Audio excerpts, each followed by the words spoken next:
तो देखो, यदि प्रामाणिक प्रामाणिक चल z का मूल्य 0 और z का जो प्राप्तांक है वो z1 है, उसके बीच होने की संभावना हमको दी है 0.3925। तो z प्राप्तांक z1 का संभावित मूल्य ज्ञात कीजिए। अभी हमें यदि प्रामाणिक प्रामाणिक चल z का मूल्य बोला है, तो z का मूल्य यहाँ पे x का मूल्य नहीं है, मतलब x को ऑलरेडी z में कन्वर्ट किया हुआ है और वो x हमको पता नहीं है, लेकिन z भी पता नहीं है। z की जगह हमने क्या माना है, यहाँ पे z1 माना है। क्या माना है? z का जो प्राप्तांक है वो z1 माना है ना। अभी ये z1 कहाँ पे हो सकता है? 0 और z1 के बीच का संभावना का मूल्य, संभावित मूल्य हमको संभावना का मूल्य हमको दिया हुआ है। मतलब हमको ये x अक्ष पे जो हम z बनाते हैं ना, x अक्ष पे हम z बनाते हैं, है ना, वो z का मूल्य हमको नहीं पता है ना। अभी हमको ये पता है कि z में z का एक मूल्य 0 हमको पता है। 0 कहाँ पे आएगा? यहाँ पे आएगा। अच्छा, z1 कहाँ पे आ सकता है? तो z1 तो राइट साइड भी आ सकता है, लेफ्ट साइड भी आ सकता है z1, है ना। तो राइट साइड में हो तो z बोल देता हूँ, z1 ओके। अभी हमको z1 से लेके 0 तक का बीच का संभावना का मूल्य दिया है, हमको आंसर दे दिया, क्वेश्चन ढूंढना है, ऐसा समझो आप। हमको आंसर दे दिया है 0.3925, हमको क्वेश्चन ढूंढना है ना। मतलब हमको अभी तक क्या दिया जाता था, ये z1 दे दिया जाता था और 0 से z1 तक का संभावना ये वाला हम ज्ञात करते थे। अभी हमको ये दे दिया है, हमको ये ज्ञात करना पड़ेगा, z1 ज्ञात करना पड़ेगा। और 0 से z1 तक का मूल्य हमको कहाँ पे मिलता है? पीछे कोष्टक में मिलता है, टेबल में मिलता है। अभी आपको उल्टा दिया है तो आपको टेबल को भी उल्टा देखना पड़ेगा, है ना। तो टेबल को आप कैसे देखोगे? तो टेबल को आपको ऐसे देखना होगा। अगर ये टेबल है तो अभी तक आप ये बाहर वाली संख्या देख रहे थे, है ना। अभी आपको क्या करना है, उसके ऊपर से अंदर वाली संख्या ढूंढते थे, अभी आपको अंदर वाली संख्या देखनी है। अंदर कहीं पे 0.3925 मिल रहा है कि नहीं वो देखना है। मिल रहा है? अंदर कहीं 0.3925 मिल रहा है? देखो टेबल में मिला। अच्छा, उसका लेफ्ट साइड वाला और उसका ऊपर वाला दोनों का प्लस करिए। उसका लेफ्ट साइड में क्या लिखा है? 1.2। 1.2। और उसके ऊपर क्या लिखा है? 0.04। 0.4। इन दोनों का प्लस कीजिए। 24। ओके, चलो तो हमको प्रश्न जो पूछा है पहले वो लिख लेते हैं। 0 और z का प्राप्तांक के बीच, मतलब z का मूल्य, संभावना का मूल्य p ऑफ 0 से लेके z1 तक के बीच का, है ना। अगर z का मूल्य 0 और z1 के बीच हो, है ना, तो क्या होगा? इसकी संभावना हमको दी है 0.3925। या फिर ऐसा भी हो सकता है ना, z1 लेफ्ट साइड हो सकता है। तो अगर z1 लेफ्ट साइड हो तो z1 से लेके 0, है ना, उसकी संभावना का क्या दिया है? 0.3925। दोनों हो सकता है, दोनों साइड हो सकता है ना। z1 कहीं पे भी हो सकता है, राइट साइड भी हो सकता है, लेफ्ट साइड भी हो सकता है। तो ये संभावना कितनी है? 0.3925। ओके, चलो तो अभी हम देख लेते हैं कि अगर ऐसा है और इसको इसके ऊपर से मैं z1 प्राप्त करना है तो z1 क्या मिलेगा? तो हमने देखा क्या मिलेगा, 1.24 मिलेगा। मिलेगा कैसे मिला पता चला आपको? 1.24। हाँ, लेकिन वो z1 अगर लेफ्ट साइड में हुआ तो आंसर क्या मिलेगा? 1.24 ही मिलेगा, लेकिन नेगेटिव मिलेगा। नेगेटिव मिलेगा। कैसा मिलेगा? नेगेटिव, मतलब ऋण मिलेगा। ठीक है, तो ये आपका आंसर हो गया। क्लियर?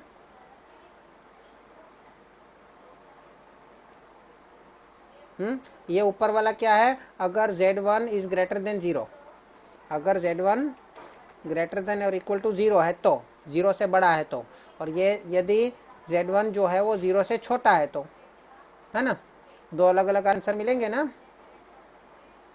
ऊपर वाला क्या है? अगर z1 जो है वो धन है, मतलब z1 इज ग्रेटर देन और इक्वल टू 0 है, और यहाँ पे यदि z1 इज लेस देन और इक्वल टू 0 है तो ये वाला आएगा।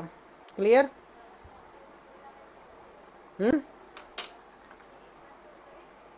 चलो ये दूसरा सवाल देख लेते हैं। यदि प्रमाणित प्रमाणीय चल z, प्रामाणिक प्रमाणीय चल बोला है मतलब u, और सीधा z की बात कर रहे हैं हम। प्रमाणित प्रमाणीय चल बोला है मतलब सीधा z की बात कर रहे हैं हम। खाली प्रमाणीय चल बोला हो तो x की बात कर रहे हैं। हाँ। प्रमाणित प्रमाणीय चल बोला मतलब सीधा z की बात कर रहे हैं। यहाँ पे आपको म्यू और सिग्मा की जरूरत नहीं है, ठीक है ना। तो z है तो प्राप्त संभावनाएं निम्नानुसार हो तथा z प्राप्तांक के मूल्य ज्ञात कीजिए। z प्राप्तांक का मूल्य मतलब z1 की बाईं ओर का क्षेत्रफल और z1 की दाईं ओर का क्षेत्रफल दिया हुआ है और हमें z1 ज्ञात करना है। हम पहला ट्राई करते हैं, है ना। पहला ट्राई करते हैं तो z1 की बाईं ओर का क्षेत्रफल, z1 की बाईं ओर मतलब क्या होगा, बाईं ओर मतलब लेफ्ट साइड या right side, left side. Left side. तो z1 की बाईं ओर मतलब लेफ्ट साइड में क्या होना चाहिए, उसका क्षेत्रफल क्या है 0.05। 0.95। मतलब z1 की दाईं ओर क्या होना चाहिए, z होना चाहिए। z कहाँ पे होना चाहिए, z1 की बाईं ओर, बराबर है। उसका संभावना क्या दिया है 0.95 दिया है ना। पहले तो इसको थोड़ा सुधार कर देते हैं। यहाँ पे आपको जीरो मतलब एक साइड लिमिट है, दूसरी साइड लिमिट है एक z की, कैपिटल Z की राइट साइड की लिमिट है, लेफ्ट साइड की लिमिट है नहीं, है ना। तो लेफ्ट साइड में हम क्या लिमिट दे सकते हैं, माइनस इन्फिनिटिव दे सकते हैं। बड़ा Z कैपिटल, उसके बाद Z1 हमको ढूंढना है ना, बराबर 0.95। ओके चलो अभी इसमें लेस देन कैसे लिया ये पता चला। z1 की बाईं ओर का क्षेत्रफल ज्ञात करना है। मतलब z जो है वो कहाँ पे है, z1 की बाईं ओर है। z कहाँ पे है, कैपिटल Z, z1 की बाईं ओर बोला है तो कैपिटल Z कहाँ पे लेंगे, बाईं ओर ले लिया। बाईं ओर मतलब छोटा ही होगा ना वो, ये जेड वाला है ना। हाँ कैपिटल Z। ओके चलो तो ये हो गया। चलो अभी ये तो हमारा बन गया। अच्छा अभी z1 की बाईं ओर का क्षेत्रफल 0.95 है, लेकिन ये तो हमें जीरो से, तो हमें यहाँ पे कहीं पे भी या तो यहाँ पे जीरो होना चाहिए या तो यहाँ पे जीरो होना चाहिए, तभी हम उसकी संभावना देख सकते हैं। लेकिन जीरो तो है नहीं, है ना। तो इसको पहले आकृति में जाके चेक कर लेते हैं कि हमको सही आंसर कैसे मिलेगा, हमको क्या गिनती करना पड़ेगा। तो पहले आकृति बना लेते हैं।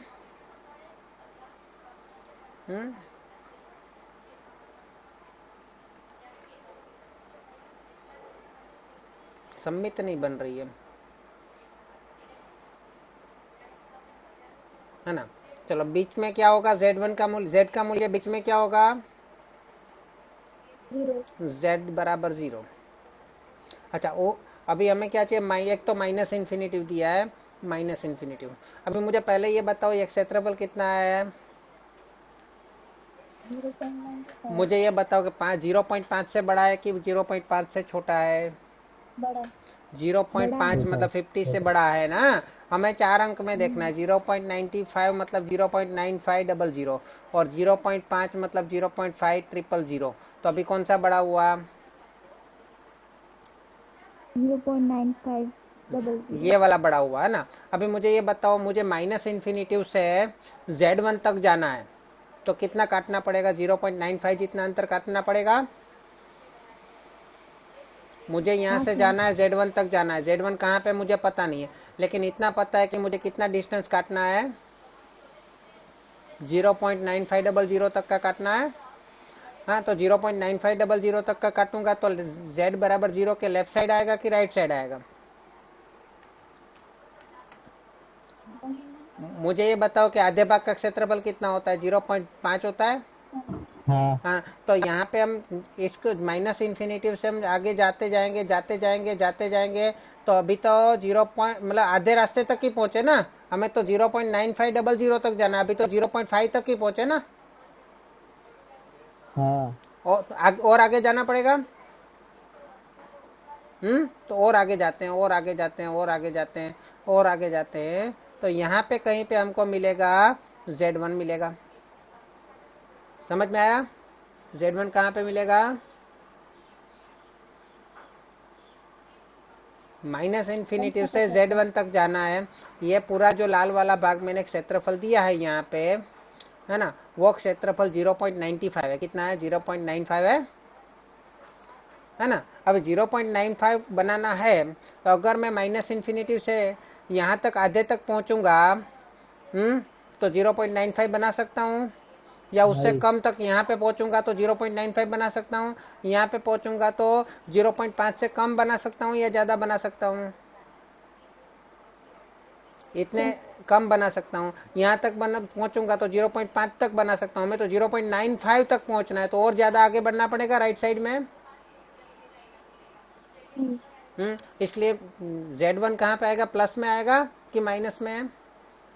प्लस। प्लस में प्लस आएगा। में। अच्छा, प्लस में आएगा तो यहाँ पे तो 0.5 है और कितना ऐड करेंगे तो 0.95 होगा, तो इसमें से ये माइनस करो, कितना ऐड करना पड़ेगा? 0.4500 जितना ऐड करना पड़ेगा, हाँ सर। है ना। तो यहाँ पे राइट साइड में क्या होगा? राइट साइड का क्षेत्रफल कितना होगा? 0.4500 होगा, हाँ क्योंकि यहाँ से यहाँ तक का पूरा क्षेत्रफल कितना है? 0.9500 है। उसमें से मैंने 0.5 माइनस कर दिया तो राइट साइड का कितना मिलेगा मुझे? 0.4500 मिलेगा, है ना। इसको मैं दो टुकड़ों में बांट देता हूँ, माइनस इन्फिनिटी से 0 और 0 से Z1 कर सकता हूँ दो टुकड़ों में।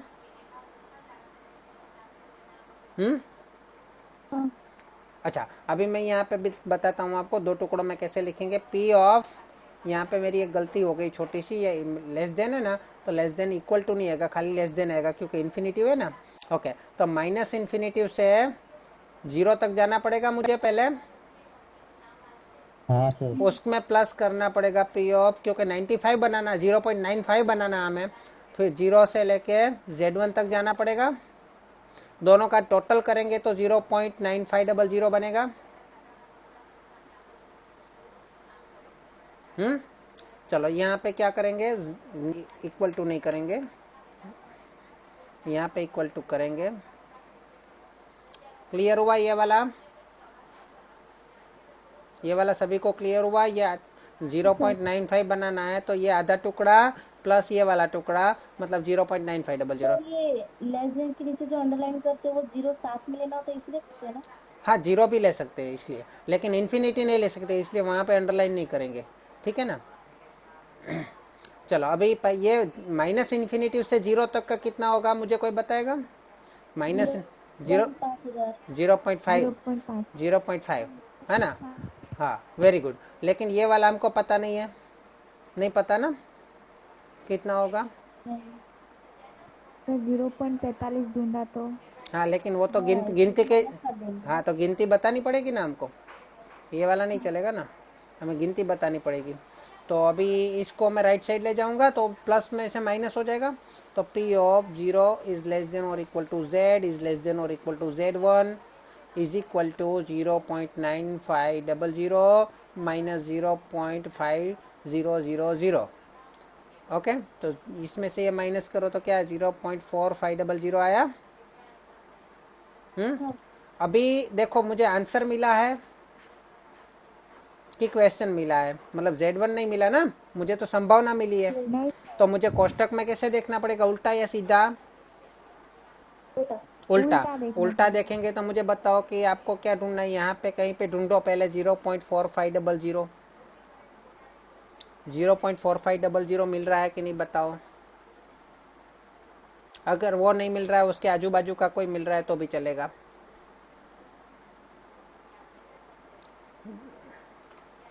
ओके, एक तो आपको 0.4505 मिल रहा है ना, 0.4505। दूसरा कुछ मिल रहा है उससे छोटा वाला? तो उससे छोटा है 0.4495। 4495। देखो दोनों के बीच में आ गया कि नहीं, दोनों साइड को 5.0055 का डिफरेंस है ना। तो इसके आंसर को भी ध्यान में लेंगे और इसके आंसर को भी ध्यान में लेंगे। चलो 0.4495 का क्या आंसर आ रहा है लेफ्ट साइड का? लेफ्ट साइड का आंसर क्या आ रहा है दोनों का? 1.6 1.6। और ऊपर का? 2.4। 0.4 जीरो पॉइंट 0.04। 04। ओके, तो एक तो हमको आंसर मिला 1.64 मिला। अच्छा, 50 और दूसरा आंसर क्या मिला? 0.05 है। हाँ, यहाँ पे 0.05 है ना, तो मतलब ऐसा लिख सकते हो 1.65। लेकिन जब दो दो आंसर मिलेंगे तो क्या करेंगे, औसत ले लेंगे हम। क्या करेंगे, औसत ले लेंगे। ये Z1 बराबर है ना, तो औसत ले लेंगे तो क्या होगा, 1.645 आएगा। हाँ सर। क्लियर है? औसत मतलब 2 से डिवाइड कर देंगे, दो संख्या है तो 2 से डिवाइड कर देंगे, ठीक है।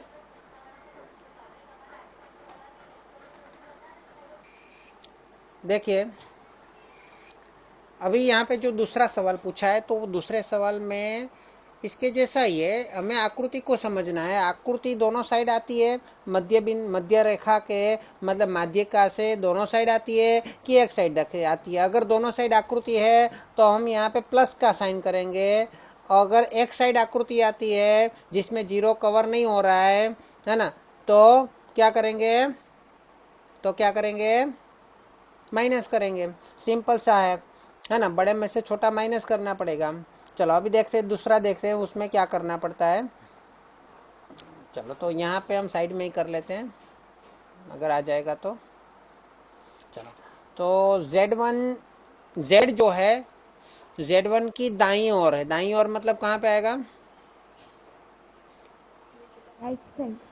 राइट साइड आएगा। तो Z जो है वो राइट साइड आएगा और Z1 है वो लेफ्ट साइड रहेगा, है ना। ओके, चलो इसका हमें कितना दिया है संभावना, 0.05 दिया है। लेकिन हम 4 संख्या में लिखेंगे तो 0.0500। क्लियर? चलो अभी मुझे बताओ कि दोनों साइड की लिमिट है कि एक ही लिमिट है हमारे पास? एक ही साइड की है। लेफ्ट साइड की है, मतलब Z के, कैपिटल Z के लेफ्ट साइड की लिमिट है, राइट साइड की नहीं है ना। तो राइट साइड में क्या लिमिट दे सकते हैं, प्लस में इन्फिनिटिव, इन्फिनिटी। लेकिन इक्वल टू की साइन तो नहीं करेंगे। हाँ, वेरी गुड। ओके, चलो अभी यहाँ पे थोड़ी सी जगह कम पड़ेगी, कोई बात नहीं। तो इतना तो हमारे पास हो गया है। अभी हम देख लेते हैं यहाँ पे।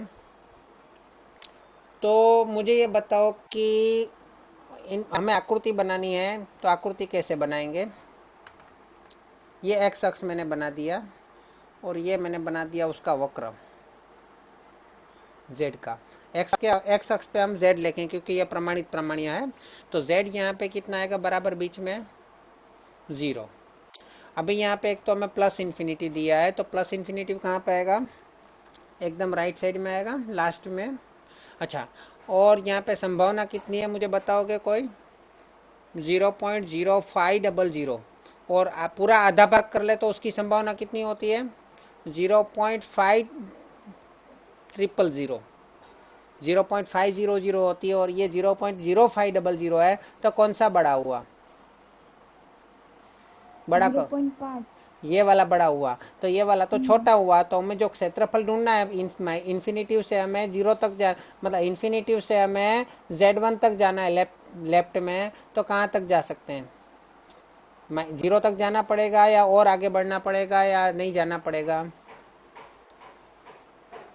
यहाँ से यहाँ 0.5 है ना, हमें यहाँ से थोड़ा सा ही आगे बढ़ना है, 0.05 तक ही आगे बढ़ना है। कितना, 0.05 तक ही आगे बढ़ना है। यहाँ तक ले लूँ चलेगा, इतना आ जाएगा 0.05। हाँ सर। चलो तो ये 0.05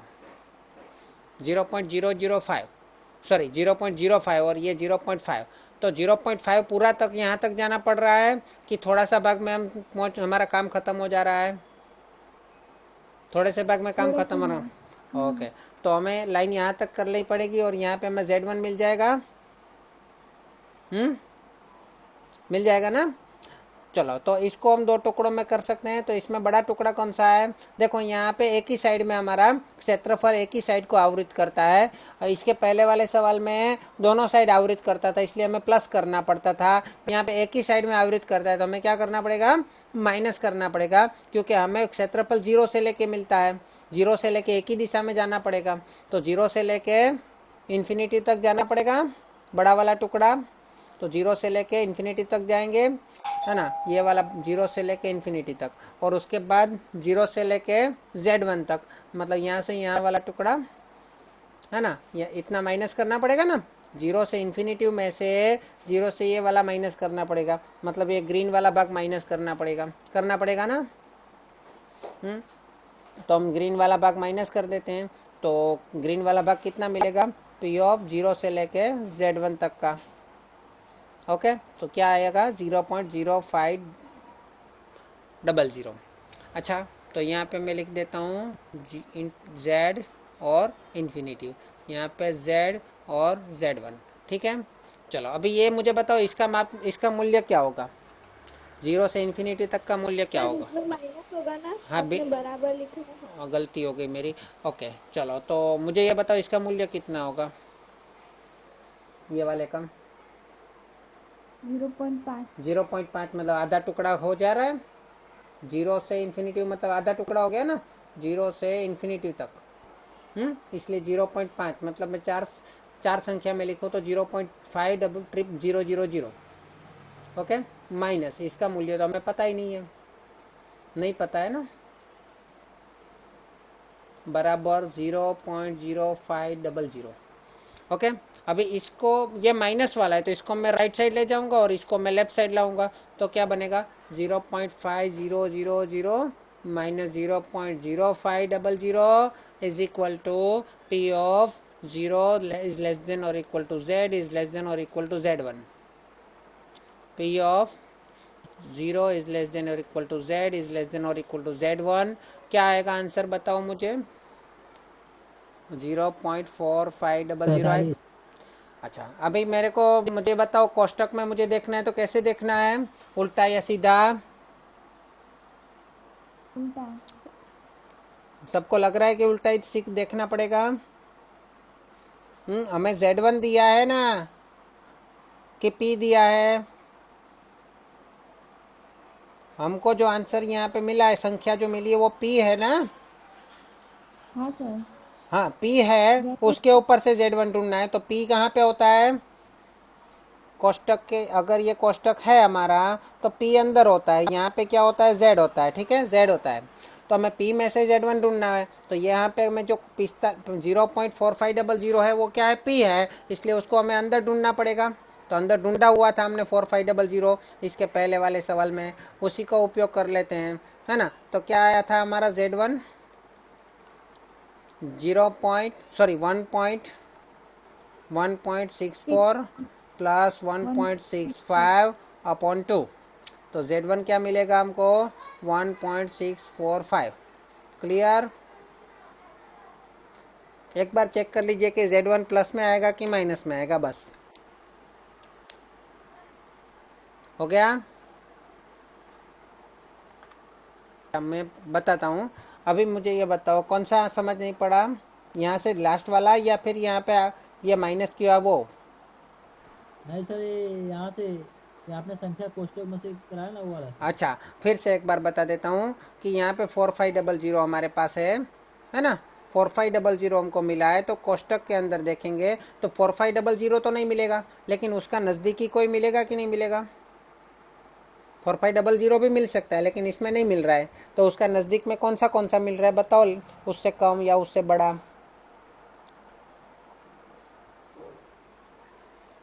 कोष्टक में 0.4500 के करीब का कौन सा मिल रहा है, वेरी क्लोजली होना चाहिए,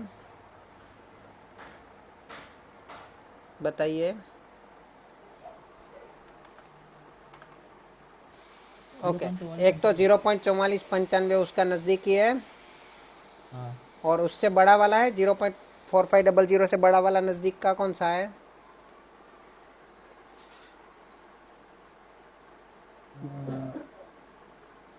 0.4505।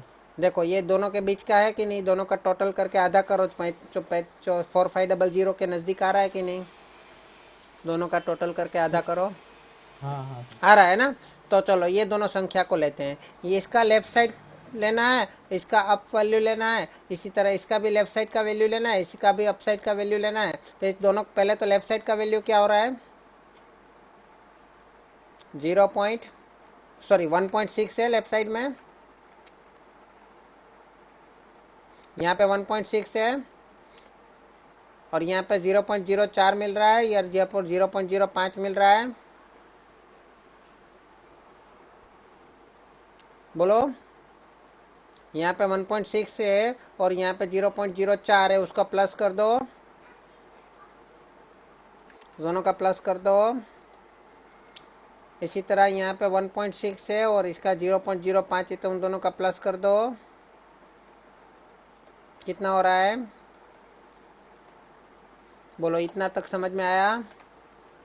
चलो, तो हमको यहाँ पे एक संख्या में नहीं मिल रहा है, दो संख्या में मिल रहा है, तो कोई बात नहीं, हम उन दोनों का प्लस करके आधा कर देंगे। 1.64 एंड 1.65 अपॉन 2। बोलो कितना आएगा? 1.645 आएगा।